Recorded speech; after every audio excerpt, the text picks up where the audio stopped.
나는 하나님을 예배하는 예배자입니다. 할렐루야. 오늘도 수요 예배 가운데 오신 저와 여러분들을 주님의 이름으로 축복합니다. 우리가 세상을 살다 보면 내 힘으로, 내 지식으로, 내 경험으로 안 될 때가 있습니다. 그럼 그럴 때 우리는 어떻게 해야 할까요? 하늘의 지혜를 얻어야 됩니다.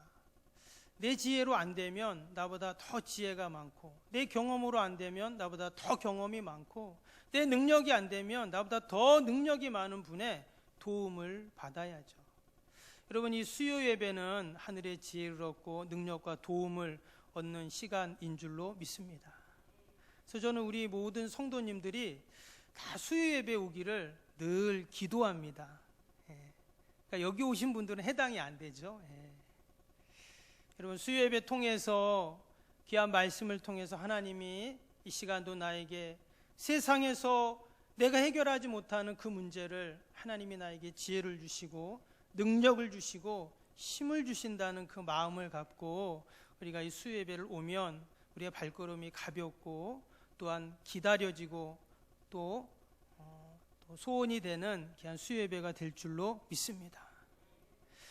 억지로 수요 예배 오신 분 아무도 없죠? 아무도 없어요. 지금 보면. 우리가 계속 수요 예배를 통해서 십계명 말씀을 함께 나누고 있습니다. 성경에 많은 복된 말씀들이 있지만 십계명처럼 복되고 복된 말씀은 없다 했습니다. 왜 그렇습니까? 하나님이 이 십계명을 통해서 천대까지 우리에게 복을 주신다는 약속의 말씀이기 때문에 그렇습니다. 우리가 계속 한 계명 한 계명 말씀을 보고 있습니다. 우리 다시 한번 첫째 계명부터 다시 한번 우리 다 저를 쳐다보시고 한번 암송해 보겠습니다. 첫 번째 계명, 나 외에 다른 신을 내게 두지 말라. 둘째 계명, 새긴 우상을 만들지 말라. 셋째 계명, 여호와의 이름을 망령되이 부르지 말라. 넷째 계명, 안식일을 기억하여 거룩히 지키라. 그리고 다섯째 계명, 내 부모를 공경하라. 오늘 여섯 번째 계명입니다. 뭡니까? 13절에 살인하지 말라. 살인에 대한 계명은 일반 사회에서도 아주 엄중한 죄로 여기고 있죠. 제가 말씀을 준비하면서 법률 용어 사전을 한번 찾아봤는데요. 과연 살인이 뭔가? 이렇게 정의가 되어 있습니다. 우리나라 형법 250조에 보면 살인은 고의로 타인을 살해하여 생명을 빼앗는 것을 말한다. 사람을 살해하여 사망이라는 결과를 야기함에 있어서 그 수단이나 방법은 불문한다. 그러면서 이어지는 쭉 내용을 보면 살인의 여러 가지 형태가 나옵니다. 그래서 타살, 여기서 타자는 이제 때릴 타자인데요. 때려서 죽이는 것을 타살죄라고 하고요. 사살, 활로 쏴 죽이는 것, 교살, 끈으로 목을 죽이는 것, 독살, 약을 먹여 죽이는 것, 참살, 칼로 베어 죽이는 것, 자살, 찔러 죽이는 것, 익살, 물에 빠뜨려 죽이는 것, 추락사, 높은 곳에서 떨어뜨려 죽이는 것. 지금 살인죄가 상당히 다양하더라고요. 뿐만 아니라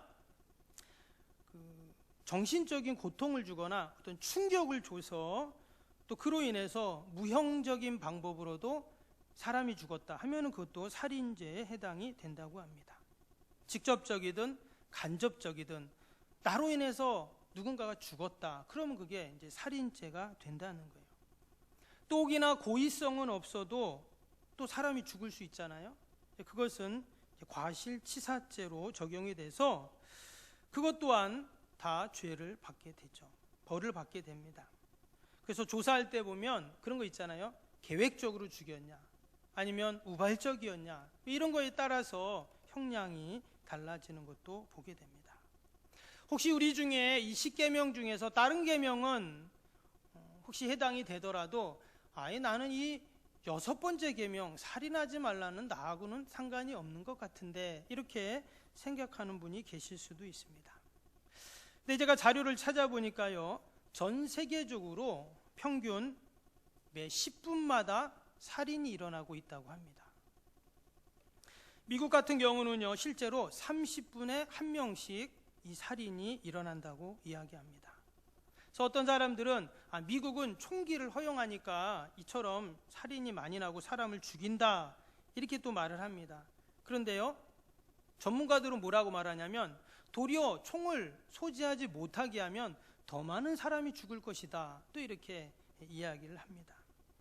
미국의 한 대학 연구소에서 조사를 했는데요, 월요일부터 금요일까지 오후 4시부터 9시까지, 저녁 9시까지 어린이 프로그램을 매일같이 모니터링을 했는데 일주일 동안 어떤 결과가 나왔냐면요, 그 아이들이 보는 그 시간대의 프로그램에서 무려 12건의 살인자가 나왔고 21명이 총에 맞아 죽고 21건이 총기와 관련된 사고로, 또 16명이 총으로 서로 싸우고 37명이 주먹으로 싸우고, 한 명은 칼로 상대방의 등을 찌르고, 또 한 명은 자살의 미숙이 일어나고, 4명은 낭떠러지에서 떠밀려서 죽고, 2명은 뺑소니 차에 죽고, 2명은 차에 깔려 죽고, 또 한 명은 말발굽에 깔려 죽고, 2명의 강도가 나오고, 또 한 명의 여자가 기차에서 떠밀려 죽고, 또 수많은 사람들이 지진과 밀물과 썰물로 인해서 바다에서 죽고, 살인 청부업자가 잔인하게 사람을 죽이는 이런 장면들이 방영이 되었다고 합니다. 여러분, 미국만 그렇습니까? 우리나라도 마찬가지죠. TV 프로나 또는 뉴스에 보면 사실 이러한 살인의 모습들이 늘 보여지고 있습니다. 한마디로 우리 아이들이 늘 그런 것들을 보고 자란다는 것이죠. 그런데 심각한 건 뭐냐? 이게 계속 반복이 돼요. 여러분, 계속 반복이 되면 그것은 교육이 되는 것입니다. 요즘 아이들 영화나 컴퓨터 게임은 어떻습니까? 늘 죽이고 싸우는 장면들이 너무 자연스럽게 나오죠. 또 보면 볼수록 더 자극적인, 더 말초신경을 자극하는 살인과 폭력의 화면들이 더욱더 나오게 됩니다. 어찌 보면 지금의 시대에 이러한 생명을 경시하고 살인하는 모습들은 우리도 모르게 이미 우리 안에 다 교육이 되어버린 것이다 하는 것입니다. 때문에 이 십계명에 나오는 살인하지 말라는 6계명은 그러면 우리 지금의 시대에 우리가 반드시 기억해야 할 너무나 귀한 계명인 줄로 믿습니다. 과연 성경에서는 이 살인에 대해서 뭐라고 말할까요? 마가복음 7장 21절 23절에 보면 이런 말씀이 나옵니다. 제가 한번 읽어드리면, 속으로 곧 사람의 마음에서 나오는 것은 곧 악한 생각, 음란과 도둑질과 살인과 간음과 탐욕과 악독과 속임과 음탕과 질투와 비방과 교만과 우매함이니 이 모든 악한 것이 다 속에서 나와서 사람을 더럽게 하느니라. 이러한 모든 죄의 행위들이 어디서 나온다고 했냐면 우리 속에서, 마음에서 나온다고 했어요. 쉽게 말하면 뭐냐면 내가 죄를 지었기 때문에 죄인이 아니라 우리는 죄를 지을 수밖에 없는 죄인이라는 것이 성경의 말씀이에요. 그러니까 행동하기 이전에 본성의 문제라는 것입니다. 근데 이런 생각을 할 수도 있죠. 아니, 나는 그래도 착한데, 나는 그래도 거짓말 안 하고 나쁜 짓 안 하는데, 어떤 환경이 되고 또 누구 때문에, 상황 때문에 뭐 그런 일이 일어났어, 이렇게도 이야기를 할 수 있습니다.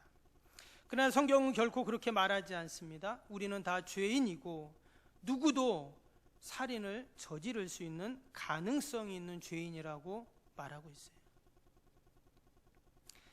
때문에 살인은 우리의 마음속에서 이미 시작이 되고 있습니다. 우리의 마음으로도 늘 우리는 살인을 저지를 수가 있는 것이죠. 때문에 우리의 마음은 늘 주님 앞에 거듭나야 합니다. 우리의 마음을 다 하나님 앞에 내어놓아야 돼요.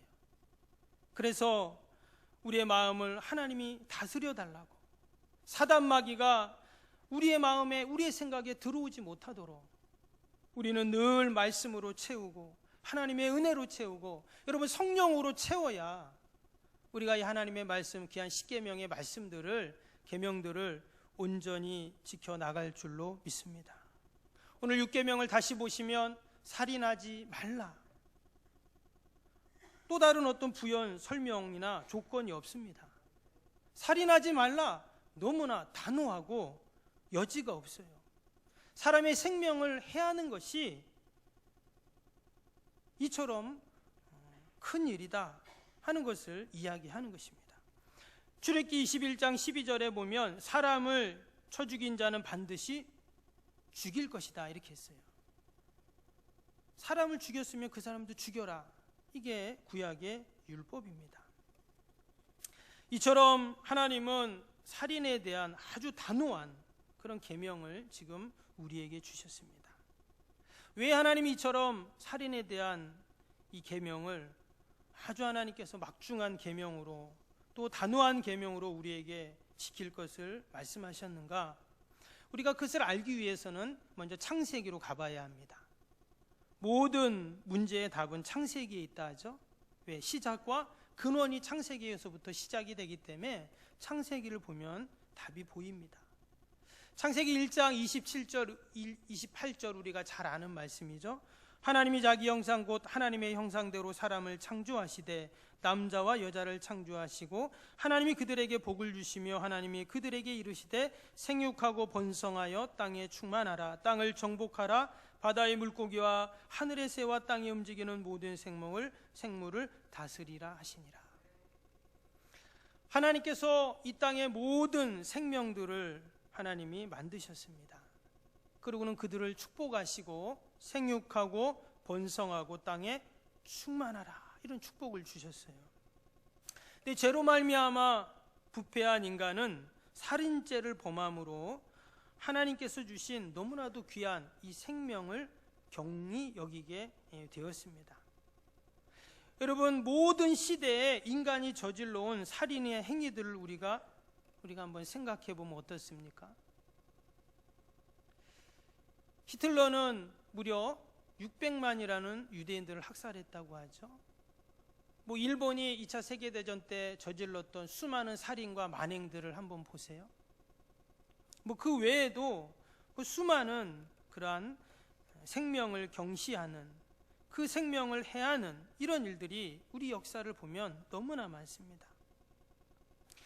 인류 역사가 시작된 이래로 세상에는 수많은 전쟁과 싸움과 다툼이 그치지 않고 있습니다. 지금도 지구 어디서에는 전쟁이 일어나고 있죠. 나라와 나라, 민족과 민족, 개인과 개인이 서로 싸우고 죽이고 있습니다. 신약 성경의 가르침에 따르면 미워하는 것 자체도 죄라고 말씀을 하셨습니다. 미움은 하나님의 생명의 역사를 방해하고 또한 경히 여기는 그러한 죄인 것이죠. 그래서 그 미움을 살인죄에 해당된다고 말씀하셨어요. 이것은 오늘 이 십계명이 육계명을 상당히 광범위하게 해석한 그러한 말씀이죠. 여러분, 그 미움이 우리 안에 들어올 때 결국 그것이 살인으로까지 연결이 되는 거잖아요. 그래서 우리 옆에 있는 분 미워하지 마시기 바랍니다. 아이고, 목사님 자꾸 미운 짓만 하는데 어떻게 안 미워하냐고. 그럼 불쌍히 여기세요. 긍휼히 여기면 됩니다. 성경에 보면 우리가 하나님과 원수 되었다고 합니다. 여러분, 원수는 참으로 밉잖아요. 근데 원수된 우리를 위해서 예수님은 십자가에 달리셨습니다. 어떻게 가능할까요? 미운데 우리를 불쌍히 긍휼히 여겨주셨기 때문에 가능하죠. 우리가 늘 불쌍히 여기고 서로를 긍휼히 여기는 저와 여러분이 될 수 있기를 바랍니다. 되시기를 바랍니다. 우리 옆에 있는 분에게 한번 합시다. 이렇게만, 그동안 미워해서 미안해요 한번 얘기해 주세요. 한번 해주세요. 미워하지 마시고 늘 불쌍히 여기고 여러분 긍휼히 여겨 주시기를 바랍니다. 또한 이 육계명은요, 창조의 목적과 연결이 됩니다. 하나님이 세상을 창조할 때 하나님의 생각, 하나님의 뜻, 하나님의 계획이 있었죠. 그래서 하나님이 세상을 창조하고 난 다음에 보시기에 좋았다, 이렇게 말씀을 하셨습니다.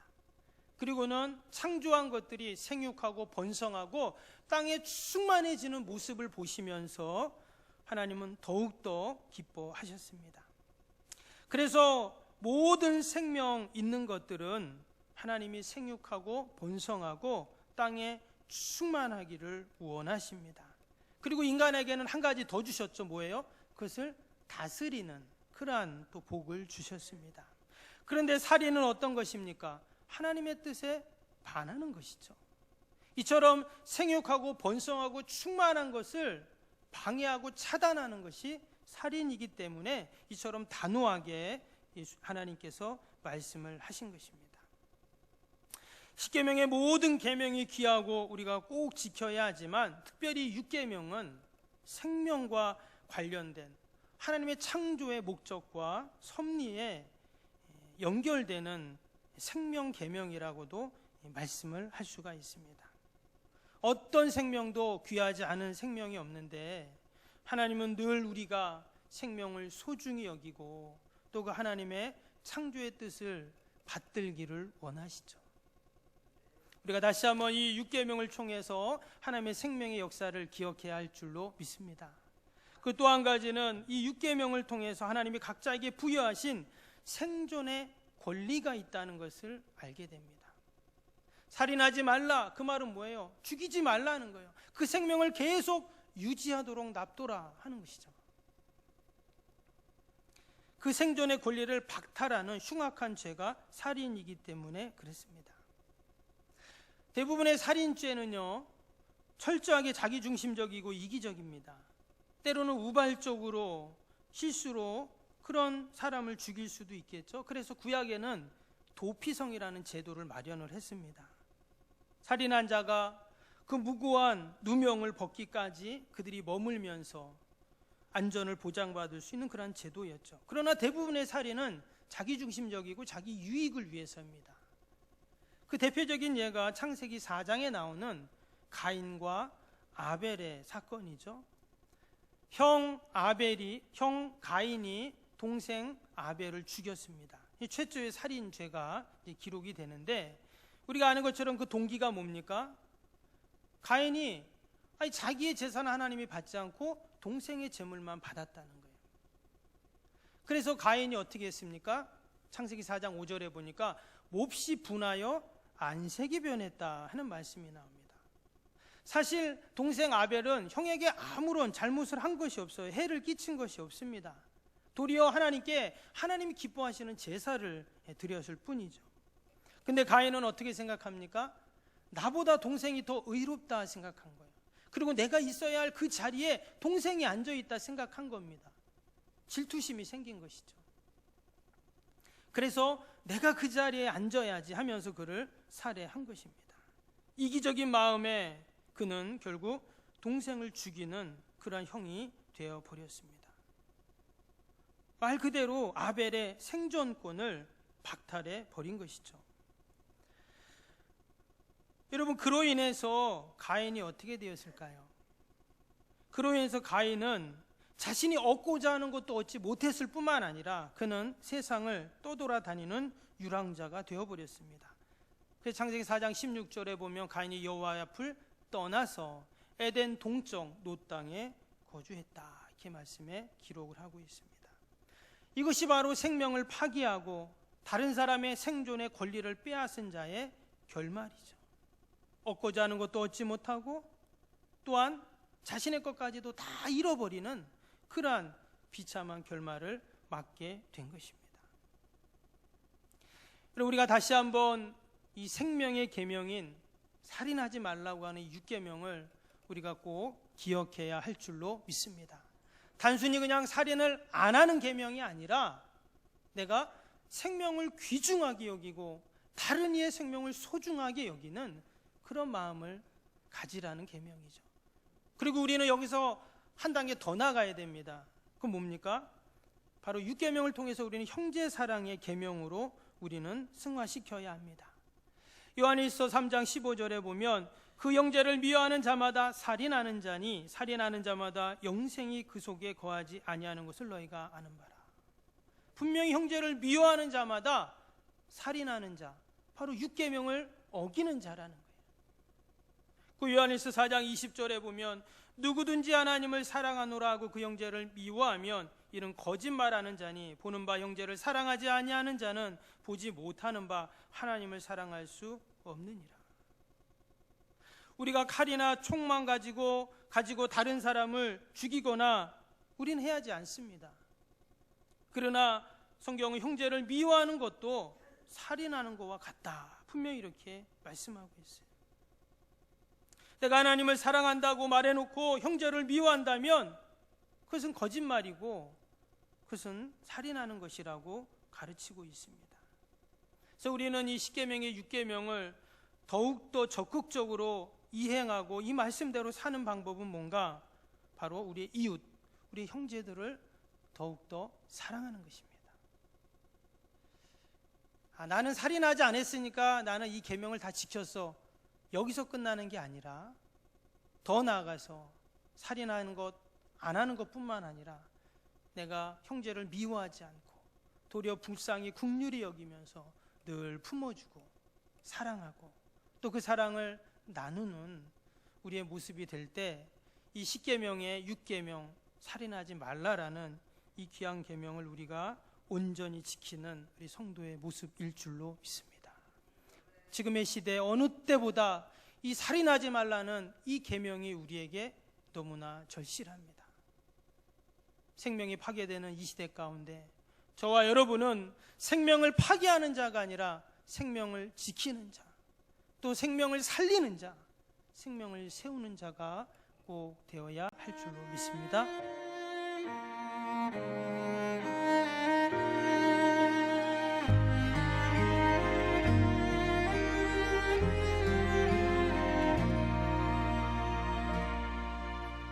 나는 하나님을 예배하는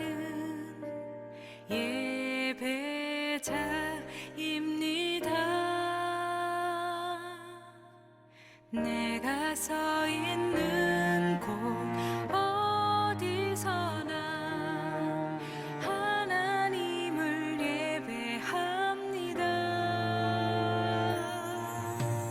나는 하나님을 예배하는 예배자입니다.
이 시간